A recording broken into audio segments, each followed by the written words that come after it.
Hi, everybody. It is the top of the hour here, and we are on LinkedIn Live with AAHA. My name is Garth Jordan.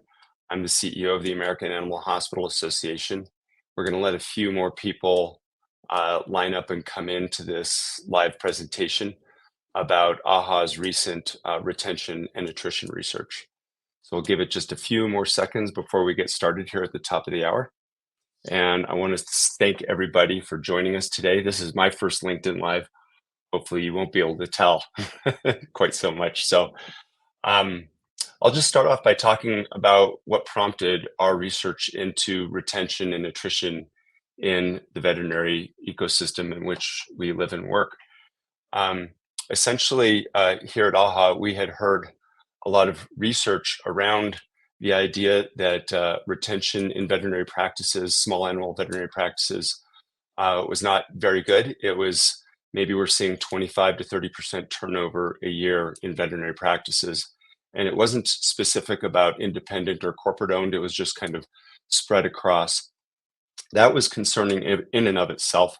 At the same time, we heard from our members anecdotally in conversations here and there, at annual conferences and in other ways, shapes and form, that they were struggling not only with recruitment of open positions, averaging 15 months to recruit technicians and DVMs, but they were also struggling with retention, meaning they were seeing attrition, again, of 25 to 30%, some better than that and some worse, but on average 25-ish, 27%. And so once you lose someone, it was actually easier to lose someone than it was to bring a role back into the practice.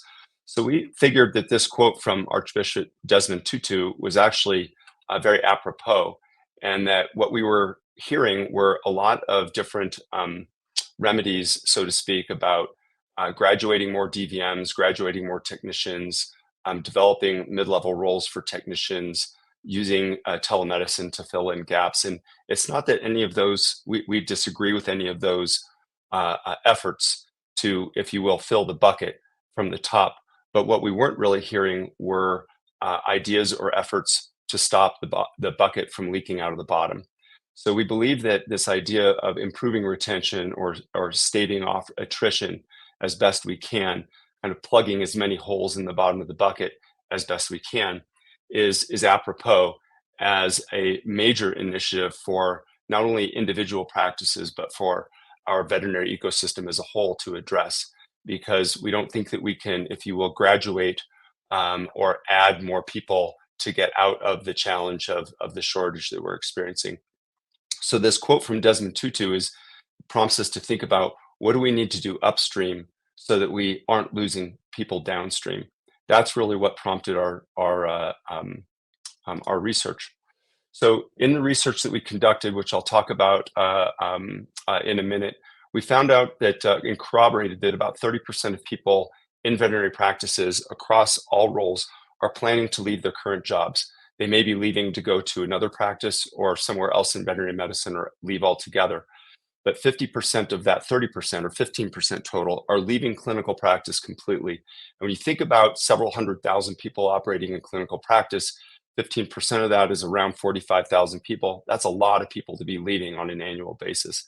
But of those 15% that are planning to leave, 9 out of 10 or 90% of those who say they are going to leave clinical practice will never come back. So that's regardless of which roles that is, that's a significant loss of intellectual capacity that we can't afford to be losing on an annual basis.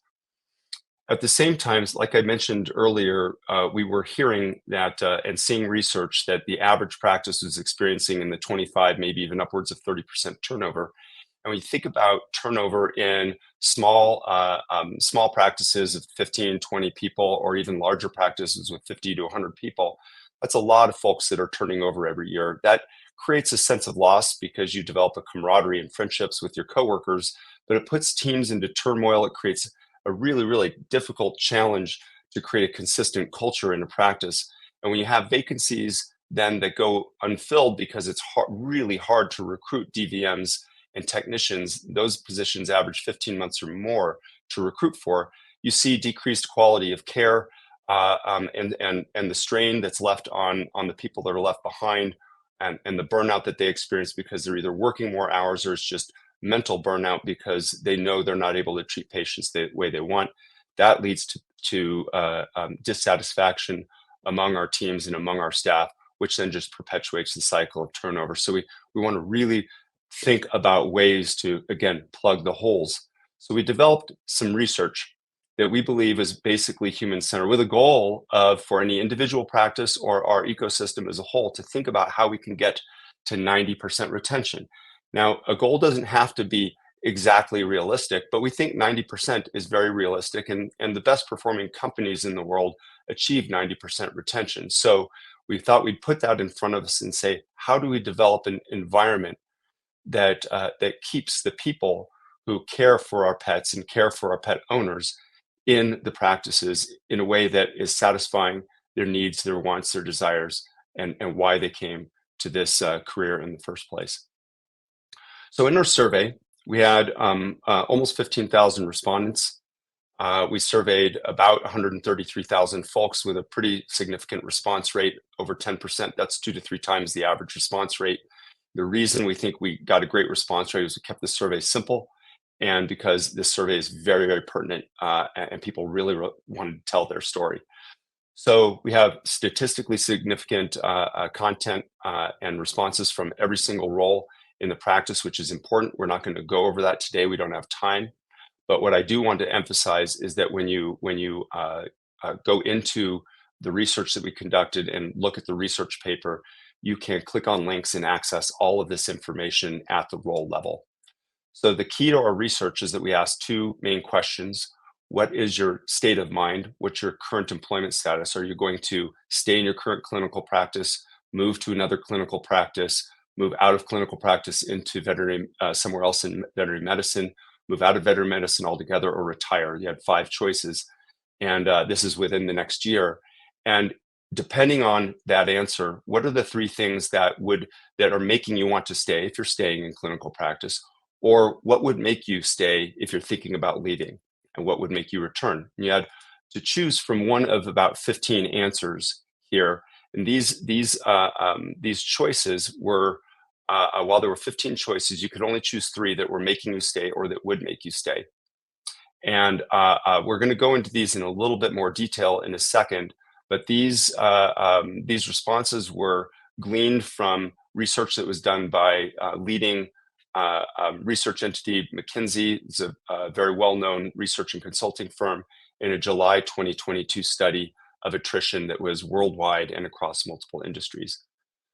So the thing that we came to find out was that these retention, there's a difference between a retention factor and an attrition factor. And if you can see, maybe it's not perfectly clear on the bottom of the screen on the x-axis, when something's in that lighter gray area, that is that's something that is more likely to drive attrition. And the idea of driving attrition is that if the thing is not done well, so let's take fair compensation, it is most likely to be a factor that pushes people out of a practice.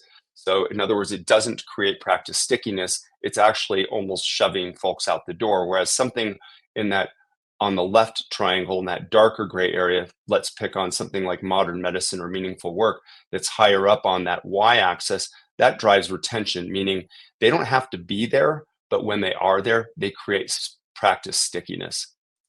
So this is how we essentially visualized the data in a way that helped us start to think about how we want to use this data to create ideas for improving retention. This wasn't just about researching the factors that lead to attrition or lead to retention, meaning lead to pushing people out or lean into making people stay, but it was more about helping us think about what to do next once we understand this. So one of the things that we did was look at, what do we do to stop these people, the 30% of the folks that are thinking about leaving? What do we do to stop them from thinking about leaving? So we took this concept of examining the attrition extremes. And if you see this there's an imaginary line here, anything to the right of that line that's in an open circle, there's 7 factors, if you will, to the right of that imaginary vertical line. Those are the factors that are furthest to the right on the x-axis. They lean into driving retention or attrition, meaning if they are not done well, people are likely to be wanting to leave. And when we look at that, so you can see that imaginary line there now, the factors that are currently in red are really about feeling valued as an individual, contributing to a practice environment, to a practice culture, and to patient care. So we can have fair compensation, that's actual monetary value, right? If I'm appreciated for my work, that's value. You're showing me that you value me as a human and the contributions that I make to the practice that I'm working in. If you give me career development opportunities down in that kind of middle area, if you're giving me a career development opportunity, you're valuing my career and my aspirations for professional development and ongoing learning. If you're giving me caring leadership, supporting my well-being, or giving me some level of job flexibility, that's also, again, non-compensation type of value that shows me you care about me as a human, as someone who's contributing as a worker. So it's interesting that these 7 red highlighted factors that are attrition, the 6 of the 7 heaviest attrition factors lean into this concept of demonstrating that we're valuing the people that we work with. And then the next factor, that teamwork and part of that caring leadership factor, is really about showing people that they belong in this practice in some way, shape, or form. So when we belong to a team, and teamwork is one of the heaviest factors for not only driving people out, attrition, but keeping people, is the biggest stickiness factor that makes people want to stay where they're at and work. That's basically showing people through both caring leadership and good teamwork that they belong where they work. So what we learned from this very high level, and I apologize for the font mishap here on this slide, is that getting to 90% retention requires intention, right? It requires a plan. And I'm not doing all of the data justice in this short presentation because these LinkedIn live events are 15 to 20 minutes. That's what the paper is for, and we hope that you go download the paper on our website, and there will be a URL or a QR code you can use at the end of this presentation. But the idea here is that retention requires an intentional approach. And what we did with this data was we tried to create a template, especially for practices, whether they're independent or corporate owned. We tried to create a template for someone to start to tackle how to create an environment where retention is at 90% or attrition is at 10% or less. And this is our plan. So the items in red, the 4 items in red, are caring leadership, career development opportunities, showing appreciation for your coworkers' work, and providing fair compensation. Those things in red are really the highest attrition factors. They are the furthest to the right on that X scale. And if those things are not present across all roles, now some roles are slightly different than other in their priority. So a DVM is different than a veterinary assistant. But typically these 4 are in the top 4 to top 6 for every single role in the practice. If these are not present, they are likely to be pushing people out of your practice. So if you're experiencing probably anywhere between 20% attrition or higher, you really want to focus on those red factors first, because you're probably some way, probably not intentionally, repelling people out of your practice. Then that second layer, which is in that kind of light teal, is support for well-being, flexibility, and teamwork. And what you're seeing there is they're all almost equally lined up as attrition factors, but they're increasing certainly in their how much they drive retention, which is really about, if we can do those 3 factors next together, that's about creating a stickier practice. So if people are not thinking about leaving your practice, they're kind of enjoying where they're already at, and they're of that 70% that say, I like where I'm at and I'm staying, you're probably doing these things fairly well. And maybe there's some tweaks that you can do to improve some job and or scheduling flexibility, or improve the teamwork in your practice to create an even more sticky practice. But again, now if we're looking at the light teal and the red together, that someone that does some practice or corporate group that does those 7 things exceptionally well, you're probably not experiencing 30% turnover. You're probably more in that 10 to 20% range. But if you're, or maybe even 10 to 15-ish, give or take. So we don't have the science behind that. Those are just my own personal guesses. But now we go to the dark teal, practicing modern medicine and finding meaning in our work. Those are factors that if they're not present, they don't push people out the door. So if the 30% of our folks who are saying, I'm planning on leaving, modern medicine and meaningful work are not factors that show up in the types of factors that they need to stay, right? So that's very important. People who are planning to leave are not saying, I'm leaving because modern medicine and meaningful work are not there for me. But people who are staying are telling us that teamwork, modern medicine, and meaningful work are their top 3 items why they're staying. So they create really, really significant stickiness within a practice. So that's why we say aim for those last if your attrition is in that 15 to 30% range. Aim for modern medicine and meaningful work last. That allows you to bring home the excellence. And when we say excellence, that's just the excellence of retention, right? You're doing a great job in retention there. So that's a generalized, if you will, 3-step plan. When you look at the research that we provide in our white paper and the links that we provide for the individual role data, you can do this type of work on your own if you're experiencing, for example, high turnover with just 1 or 2 roles. Another way to look at all that data, which is a really interesting way to look at it, is we basically take the concept of Maslow's hierarchy of needs and we turn it into the veterinary hierarchy of needs.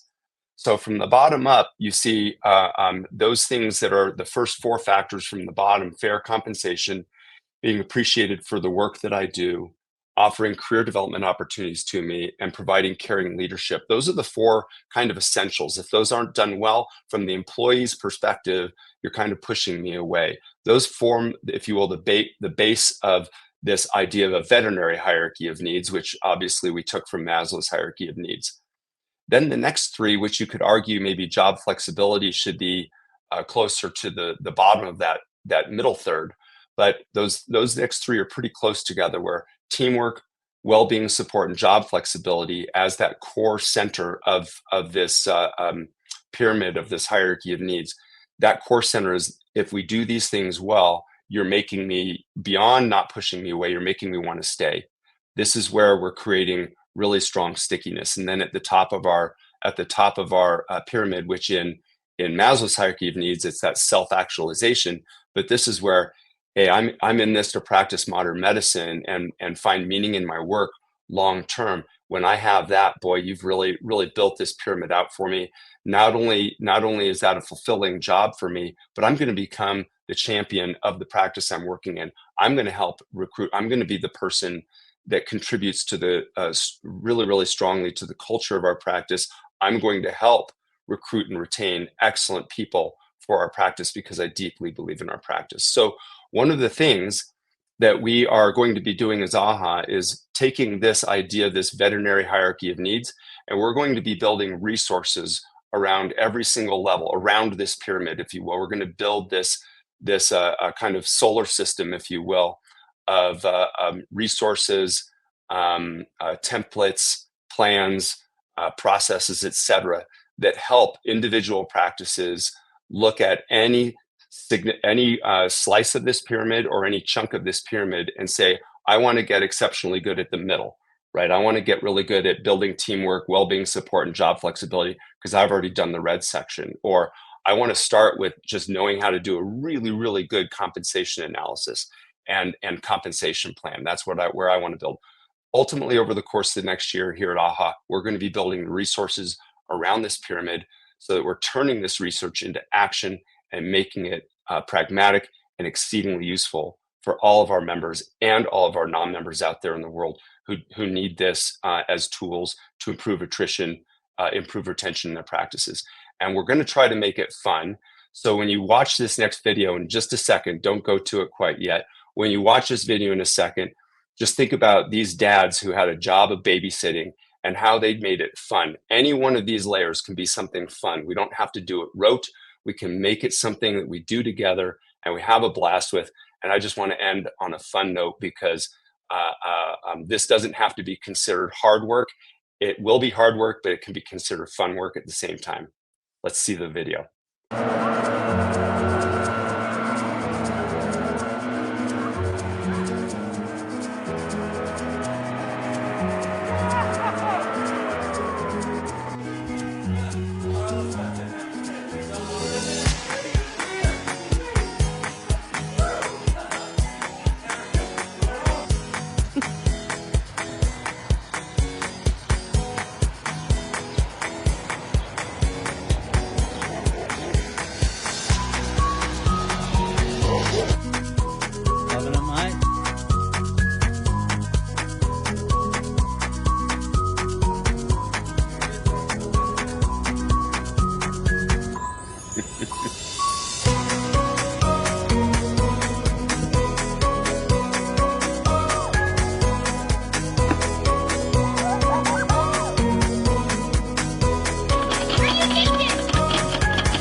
All right. The last video there was just for fun, but when you look at the Spider-Man, I think we can all help each other in our veterinary hierarchy of needs feel like superheroes. And if I could have the slide come up, there we go. Working on this veterinary hierarchy of needs together, we can make it fun. We can do an excellent job together to create environments where people want to stay, and we can improve our retention, our attrition together. There is a QR code on this final slide for you all. Hopefully you'll have a chance to take a picture of that or use your camera, go to the website at AAHA where you can download the more detailed research, as well as get access to all of the interactive infographics that we have available for anyone who downloads that research, so that you can research not only across the team, but across individual roles and how each of those factors play a role in individual roles, retention, and attrition. Thank you so much for your time today. I hope you go out and make it a wonderful day. Bless you all. Take care. Bye-bye.